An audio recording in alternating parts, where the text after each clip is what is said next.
All right, well, I left tenacity up here because it's one of our various methods, and I want to get through the rest of the methods today. Just as a quick review, in our first video, we talked about Peirce's description of doubts and belief. Remember, a doubt is an itch. It's an uneasy, dissatisfied state from which we struggle to free ourselves and pass into the state of belief.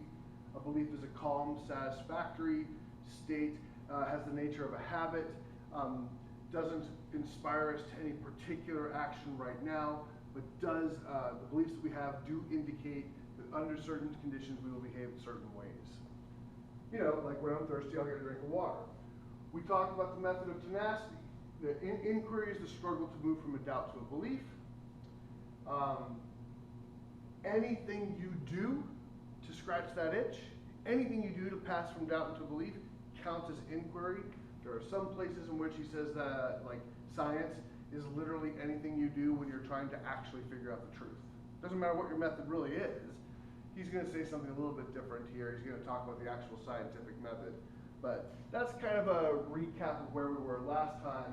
The method of tenacity was, well, look, if a doubt is, or rather if a belief is just a habit, then why don't we develop our beliefs the same way we develop our other habits, by just repeating it over and over again until it becomes something we're just used to doing. And he says, you know, that's fine as long as you're able to go through your whole life not hearing or running into anything that might undermine your confidence in your belief. Then what could we possibly say against you doing so? But the reality is that because of the social impulse, you will run into others who disagree with you, and it is likely to come to mind, it is likely to occur to you at some point that other people's ideas are just as good as yours. So the social impulse is an innate tendency to compare ideas to those of others, and to think that theirs are just as good as yours. So what he says, what's called for then, is a method by which we can fix belief not in the individual, but in the community. So he says,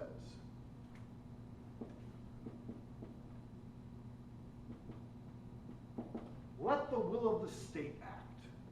Let's create a ministry of truth, for those of you who've read 1984. Let us create some office in the government whose job it is to perpetually repeat doctrines before us that we must all agree, to make sure that anybody who expresses doubt or doesn't believe in them is punished. And if it turns out that that's too difficult to do, well then, we'll just find anybody who disagrees with the orthodox doctrine and line them up and kill them. Because you can imagine how it would work, right? We got 20 people in town, we all say X, 2 people say not X, next thing you know, we all agree. As long as we all agree, you're not going to run into anybody who disagrees with you. And as long as you don't run into somebody who disagrees with you, you're not going to pass back into doubt. Right? Your calm, satisfactory state of belief will be maintained. So maybe we should just turn it over to Obama or Trump or whoever, turn it over to the government, let them decide what it is we're supposed to believe, and we just stick around and say, yes, yes, and as long as we continue to agree with the authorities, life is good. Not uncommon. This has actually been practiced, and Peirce points out. Not only has it been practiced since the dawn of time, but a general massacre of all the people who happen to disagree or undermine the correct doctrine has proven a pretty effective way of settling opinion within a country. Moreover, he says that for most people, there is no better method than this. Look, most people don't want to do the hard work of inquiry. Most people just want to be told what to believe, right? Which is why I love teaching philosophy, because that's not you. If it were you, you don't need me. You don't need me to tell you what to believe. You don't need college at all, right? So that's one of the great things about teaching this, is I get to work with you, people who are invested in and care about their own ability to come up with the truth, their own ability to understand things. So, create the authority, the ministry of truth, line up everyone and demand that they agree. And if that doesn't work, he even says, this is kind of an interesting image, he says, let them make a list of the most preposterous, ludicrous, stupid things that nobody who thinks for themselves could ever possibly believe. And we'll go out and we'll make everybody take the oath. We'll make everybody read the list and say that they agree to all of it, right? Make sure that nobody's thinking for themselves, that everyone is just asking the authority. So this is pretty simple.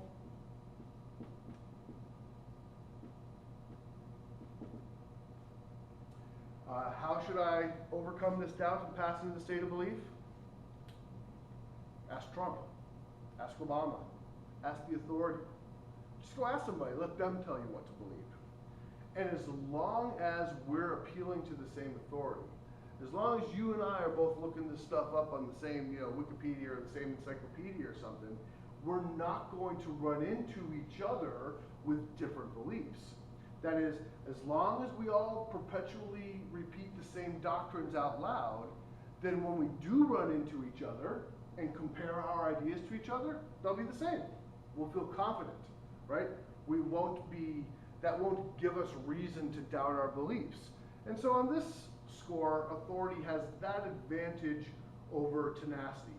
At least within a society or within a group that appeals to the same authority, we're not going to run into the problems caused by the social impulse, because as long as we agree, when we run into each other, we say, what are your ideas? Yeah, they're the same as my ideas. We don't find reason to doubt our ideas. Make everyone agree to the most preposterous stuff in order to segregate them as completely as possible from everyone else. Take anyone who even looks like they're thinking for themselves, tar and feather them, make a mockery out of them. Right? People will run away from them. They'll turn away, revile them with hatred, or we'll just kill them if that doesn't work. But there's a problem. No authority is so powerful to regulate opinions on every subject. And quite frankly, if you look over the course of time, while it may seem like the ideas stay the same, that they subtly change over the course of history. Not to mention the fact that I'm sure you're thinking of this already. That's all fine, as long as you and I appeal to the same authority, but what if, you've got one authority, I've got another? Like, suppose we don't use Obama and Trump, we don't use our president, suppose we talk about our pastors. Well, you're Catholic and I'm Episcopalian or whatever. Your preacher says this, my preacher says that. In other words, the point is that we may appeal to different authorities. Or think over the course of history. I read back about things that happened 1,000 years ago in Italy. Well, that's not Obama or Trump. Those aren't my authorities. So the ideas they had then might be different from the ideas I have now. And if that's true, I might compare their ideas to mine. I mean, I'm not talking to them, but I can read about their ideas. Or, so over time, in a given place, over the history of Italy, the correct doctrines have changed over time. And so we have this problem where, moreover, maybe I appeal to my government in America, but you're from India and you're appealing to their government. That is, we don't appeal to the same authority. Then what? Right? Because here we are, I've got my beliefs handed down by the established authority, you've got yours, different authority. When we run into each other and we compare ideas and see that they're different, we might have to say, well, gee, I only believe my ideas because it's what Trump or Obama said. The other person only believes their ideas because it's what their president said. So there's another weakness here in terms of the social impulse, that if we don't appeal to the same authorities, then the social impulse causes this problem again. You and I don't have the same authority, so our ideas are not the same. When I compare your ideas to mine and say that your ideas are just as good as mine, there's no way to determine who's right. What am I supposed to do? Ask the authority? That's how I got into this mess. I'm not going to go ask your authority. So in other words, the point here is that using the method of authority doesn't give us any way to satisfy the social impulse when we run into people whose ideas we disagree with.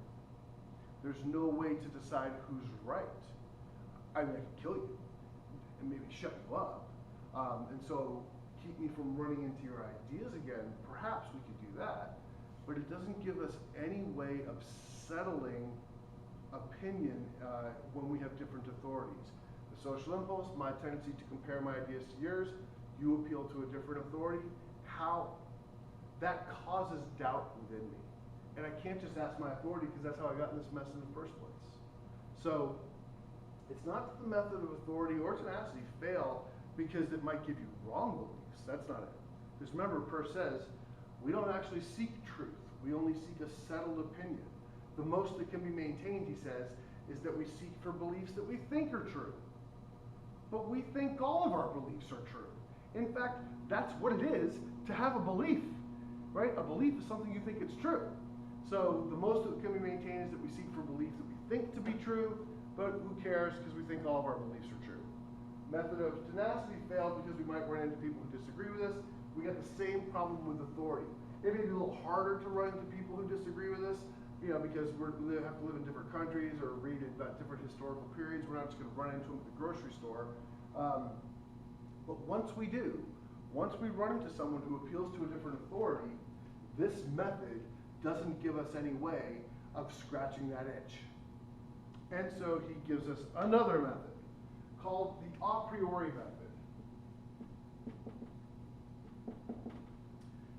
This is a little bit of a confusing section of the article, so let me just kind of break it down to you for you in general. Tenacity was just pick any old belief. Who cares? Just pick a belief, pull it out of thin air, repeat it until you love it, boom. Satisfied, inquiry is over. A priori is kind of similar to that, except instead of just picking any old belief, you pick a belief that is quote unquote agreeable to reason. One that feels like it fits.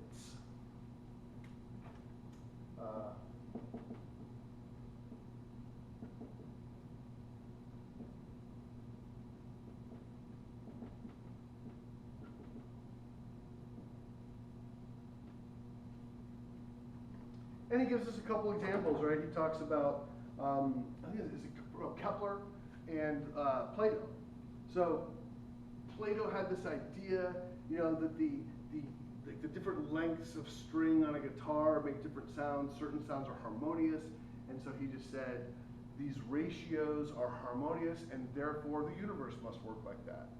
The music of the spheres. Well, you may remember when we talked about Pythagoras, he mentioned something like that.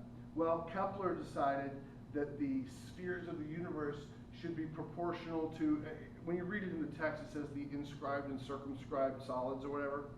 He's talking about this.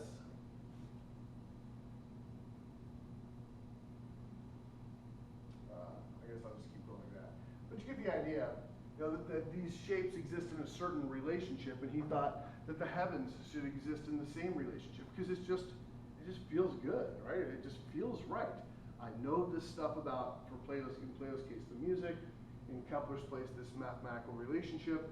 I know about this relationship, and so it makes sense that the universe should operate on the same relationship.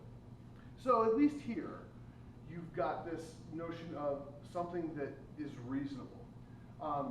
You actually don't have that here or here. There's no notion of reason mentioned anywhere, right? Just pick a belief, love it, or do what Trump tells you to do, or whatever. Believe what Trump or Obama or who's another authority? Knight, me, right? I'm a teacher, I'm kind of an authority. Just ask Knight. Believe whatever he tells you to believe. So in this case, we have this notion of, he doesn't say it here, he says it in other papers, of the smooth fitting key, right? That as you're sort of theorizing what would explain it, you light upon a theory that just feels right, okay? So in this case, we at least have this notion that an idea to be believed should be reasonable. He does count this as one of the strengths of this method. On the other hand, he does say that what counts as reasonable is always going to kind of be up for grabs. The method of authority will be adopted by most people, although, as he does point out, the method of authority is always accompanied by the most brutal atrocities. The a priori method, very similar to tenacity, only instead of picking a belief out of thin air, you pick one that seems to fit with the other ones, one that you feel good about, or in his phrase, one that seems agreeable to reason. And he does say that he he likes this in the sense that at least now we're getting to something that, your beliefs have to be rational, which we didn't have before. Of course, on the other hand, what's agreeable to your reason may not be agreeable to my reason. Like what happens when Plato and Kepler meet? It's like the beginning to a bad philosophy joke, right? So we're back to our social impulse problem. What happens when Kepler and Peirce or Plato run into each other? What happens when what's agreeable to my reason isn't agreeable to your reason. And we run into each other, right? And so we have different beliefs. And here I am again saying, with the social impulse, comparing my ideas to yours, saying, gee, Kepler's ideas might be just as good as Plato's, or your ideas may be just as good as mine. This agreeableness to reason doesn't give us any clue as to how to satisfy that doubt now, right? It was fine in the beginning, maybe. It felt rational, but then you give me another rational explanation, and I say, gee, how am I supposed to decide which one is better? Right? I'm back to doubt, and I don't have any method of inquiry so far that's going to scratch that itch. It's going to satisfy that doubt. And so he adopts, or rather, he posits his fourth and final method, the method of science. He does not do a lot to describe it in this article, but it's the same thing that we've always meant by the scientific method, the old observe, hypothesize, experiment, and repeat.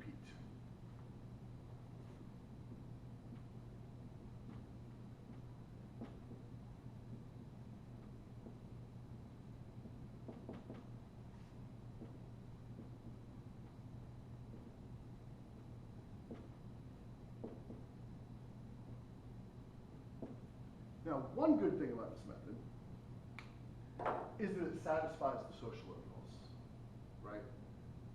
That when you and I disagree, we say, let's go figure it out. Let's run the experiment. Let's test it, right? Notice you don't have anything like that. What's the test under the method of authority? It's just, what did Trump say, right? What's the test on the method of tenacity? Do I really hold to it strongly? Do I really believe it? That's the only real test, right? So remember, tenacity and the social impulse made us have to look for a more public way of fixing belief, a more public way of conducting inquiry. So we went to ask the authority, had its own problems with the social impulse.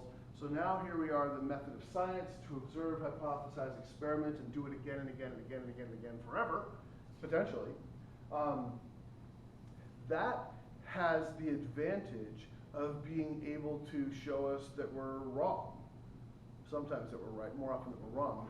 But it has the advantage of being able to satisfy the social impulse, because when you and I disagree, this method says, well, go test it. Go figure it out. Not go ask somebody. Not say, well, does it feel reasonable to you? Go out into the world, give it a go. Let's see what happens when you run that experiment. So this is kind of nice, right? Because it does satisfy the external permanency, the social impulse. I'm getting to external permanency. Because this is one of the things he says, I'll just give it to you. He says that the method of science has an underlying assumption. There's something that we have to assume is true in order to conduct science. And that is that the truth is public. That there is something upon which, as he puts it, there is something upon which our thinking has no effect. That there is an external permanency that is what it is, regardless of what you think of it. We can come to know it through the regular laws or whatever. That's what he says. For our purposes, all he means by external permanency is reality, that there is a truth to be known. There is a reality that can be tested. And so this is an assumption of the method of science. And so you might, or some people might want to come along and say, well, that's an assumption. Can you prove it? Because you can't use your method to prove its own assumptions. And here's what Peirce says about this. What we might expect him to say is, yeah, I can prove it. Or we might expect him to say, if you don't agree with me, you're an idiot. That's what a lot of the philosophers do, right? I'm right, I'm so totally right, I don't even need to tell you how right I am. Peirce doesn't say that. He says, no, you're right. That's a fair objection. The external permanency is an assumption of my method, and I cannot then use my method to prove its own assumptions. But I can tell you this. If anyone doubts it, what should they do? This is another place where other philosophers say, if anyone doubts it, they're dumb. They should listen to me. Not what Peirce says. He says, yes, my method does assume there is an external permanency, and if you don't believe that, then you should look into it. Test it. Try it. Yeah, you're right. I can't use my method to prove its own assumptions, but if there's anyone out there that has a real and living doubt about it, then I encourage them to conduct inquiry. Right? Not methodological doubt like Descartes had, according to Peirce, not just saying, I hereby doubt something. But if you actually doubt whether there really is a reality, then I invite you to consider it. That's pretty cool, right? What other philosopher says that? What other philosopher is going to come out and say, hey, if you don't believe me, try it. Do it. Test it out. Satisfy yourself. I don't satisfy you? Fine. Satisfy yourself. And maybe I'm even wrong. And so it is true that while the assumption that there is a reality is an assumption, not a proven fact, what Peirce does say is, when I use my method, it doesn't give me any reason to doubt that there's an external permanency. Right? At least when I make the assumption and proceed as though it's true, that doesn't cause me to doubt my own method. Compare that to these other ones. So yeah, I can't prove that there really is a reality to be known. I can't prove it. I only assume it. But when I work on that assumption, I'm not given any reason to doubt it. Doesn't prove it's true. If you doubt that there really is such a thing as a reality, I invite you to consider it. Let's see. He does, just in terms of wrapping it up, he goes to this great thing, sort of comparing his method of science to a lover and how he cherishes her above all else. It's pretty cool, kind of poetic. He's a really good writer. He does say that other methods do have their strengths. The method of tenacity, he says. Great faith, right? To be able to believe something, just pick it out of thin air and believe it. A steady faith yields a great peace of mind. The method of authority, he says, is distinguished for its directness and its simplicity. How do we know if something is true? We just look it up on Wikipedia. Trump, Obama, whatever. We just ask the authority. The inquiry step is so easy, right? We just ask. And for the method of the a priori method, at least there's the notion of a right way and a wrong way, that you should do things that are rational. These don't have those. So it does have that strength. And if you want to attack his method of science, as some people have, by saying, yeah, but you can't prove, you don't know that this is true. This is an assumption of your system. He says, yeah, it is. And when I proceed on that assumption, I'm given more reason to believe it, not more reason to doubt it. Doesn't make it true. We're not talking about true. We're talking about a way of scratching an itch. Moving from that dissatisfied, uneasy, itchy state of doubt that inspires us to inquiry in order to extinguish the doubt, in order to replace it with belief. And when I adopt the method of science, my doubt is satisfied in a way that doesn't give rise to more doubt. And moreover, don't forget this is a really important point, it satisfies the social impulse. So a couple quick things here, and I know this has been a long video, so I'll get off, but a couple quick points here. One is, and Peirce is really, among people who know who Peirce is, he's most famous for that notion, the idea that epistemology, that what counts as knowledge, isn't a question for individuals, but it's a question for the community. And we even still talk about things like that today. We talk about the scientific community, right? Back when I was in high school, there were some researchers at the University of Oklahoma who claimed to have produced cold fusion. Cold fusion is when two nuclei of atoms come together without an enormous outside force, right? Because they're both positively charged, and so positive things should repel each other. They said they got them to come together. If it was true, it would have sent all of physics on its head. I mean, it would have overturned all we know about science. But what happened? Other researchers couldn't reproduce it. They read the study, they looked at the experimental methods, they couldn't make it happen on their own. So what do we say? Do we say, well, it's true for Oklahoma, but not true for everybody else? No. We say the Oklahomans were wrong. They messed up their method. Didn't work out that way. So the idea that here is that we're not just looking for this notion of truth or belief individually, but in the community. The truth is a public matter and not a private matter. That's a really important contribution that Peirce made to the study of epistemology generally. For our purposes, what you're responsible for is all this stuff. Okay? The difference between a doubt and a belief, and when I talk about inquiry, these are different methods of inquiry.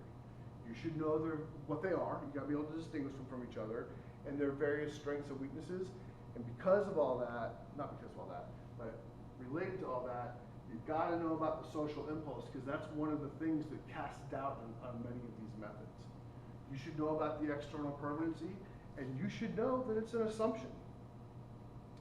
Let's see, I'm trying to think if there's anything else important that I need to share with you regarding Peirce's fixation of belief. Just this one last point. You may remember early in the semester when we read the Apology, I told you that it's one of the reasons I like to teach philosophy is because I get to read the Apology every year, right, every semester, and because it's such an important and engaging and entertaining, just such a rich piece of writing. Well, the other thing that I love to read every semester is this article. I think that there is no more important article for someone who wants to think for themselves. I think it should be required reading of any college student. I can't actually make everyone read it, but I can make you read it. And I really think you should. I strongly encourage you to read it multiple times. You just can't get everything out of it on one read, in my humble opinion. But I think it's one of the singularly most important articles when it comes to education, because it talks about how are we going to be satisfied with our methods of attaining ideas. Do we just want a life where we ask somebody what to believe? Because if that's all we want out of life, we sure don't need college, okay? But if we're going to take the project seriously of learning about truth, conducting investigation, or in Peirce's words, inquiry, then there could be no more important article than this one, in my opinion. I'll get off my soapbox now. That's my 2 cents on Peirce. You don't have to agree with all that. You just got to know all this. All right, hope you got something out of it.